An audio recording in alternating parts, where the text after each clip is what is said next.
Today we're going to be going over an oil change on a 2013 Polaris XP900. Some things I want to go over. One thing I do want to share with you guys is the mileage, which I'll get to in a second.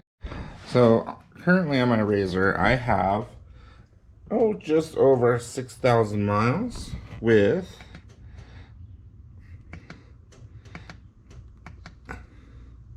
about 370 hours on the machine. You know, this machine's been pretty reliable. I have not done axles. I've not done bearings. Everything's still really tight. And I'm pretty impressed with the machine itself. The only thing I've ever really had to do, I did have to rebuild the engine when I used to have the dealership take care of the machine. And ever since I've done that, I've done my own services because I really don't trust anybody except for me now when I do it. One thing I did add to the machine was this fire breather intake system. So it has a pre-filter and a secondary filter, plus I still run my stock air filter in the stock housing. And when I had the engine rebuilt, I had it reflashed because it's got the Polaris Stage 2 kit in it.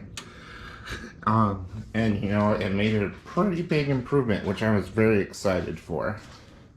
Alright, without further ado, let's go ahead and get started with the oil change. Alright, so the first thing I'm going to be doing is taking out the seats.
So the next thing I do for the oil change, or for my oil change, around the oil fill area, I usually clean it with some brake cleaner to get all the dirt and mud out from riding so much.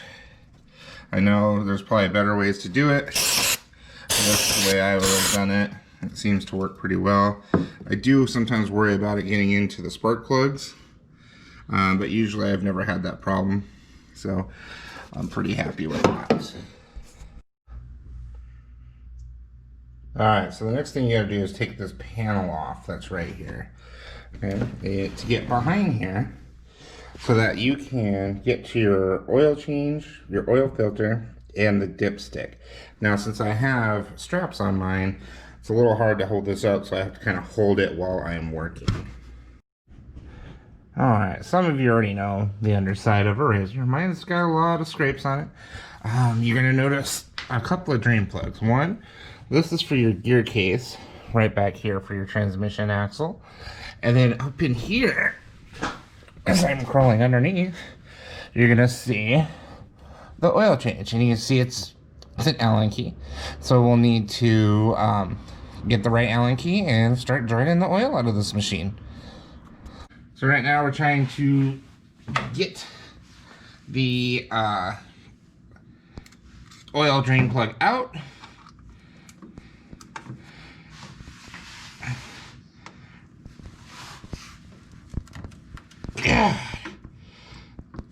I can't seem to get it out. Not 100% sure why.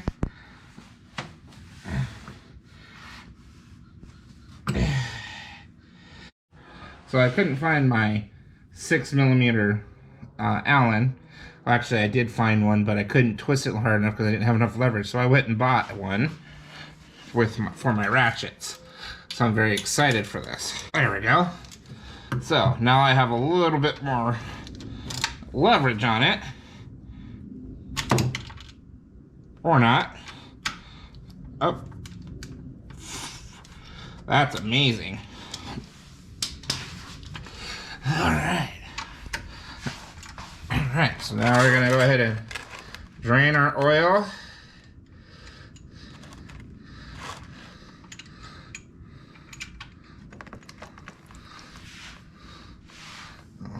Drain all out here. Yeah, what's funny is it didn't look that dark when I was checking the oil last time, but that does look pretty dark. So I will go ahead and change it. Ooh, I was about done draining. I did buy a new crush washer, so they always recommend replacing those while you're doing it. I did go up there and kind of clean up the area a little bit with a paper towel. I ran out of shop rags. So now, as I get oil on my face, I'm going to thread this back in.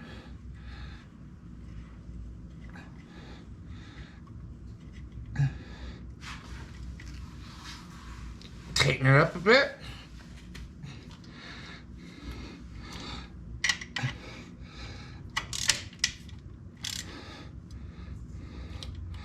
Not too tight. And take it out. Alright. Well, that's pretty much it for underneath the car. Alright, so I got my oil wrench.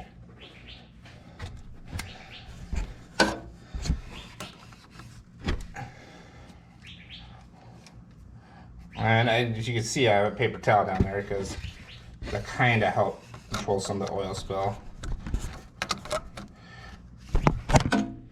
Oh boy, oop. That's the oil filter right there. Unfortunately, I don't really have a good spot to put my camera, but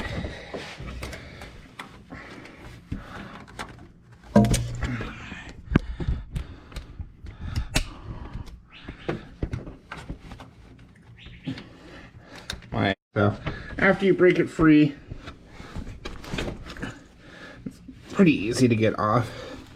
You will have some oil spillage as you pull this off, but most of it drains back, so you don't have to worry about it. And just make sure the oil filter, the O-ring is on there, so that way you don't have any oil or the oil ring missing. Alright. I try my best to keep it pretty clean in there. Oh, that I like to use is the Polaris.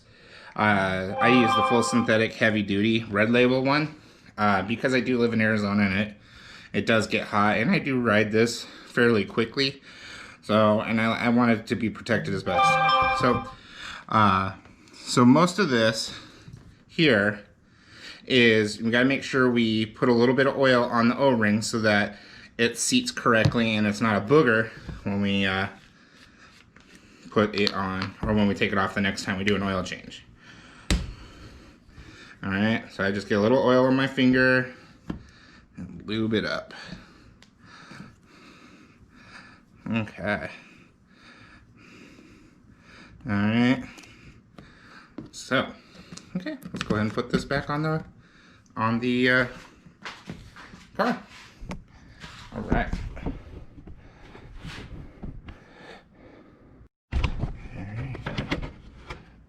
Put it right on. Sorry, that's a little hard to see, guys.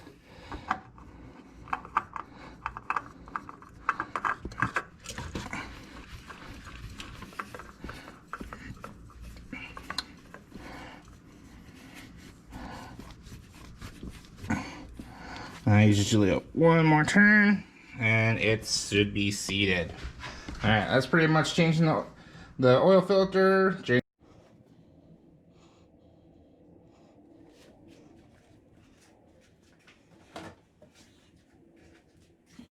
Okay guys, now we're going to be checking the oil real quick.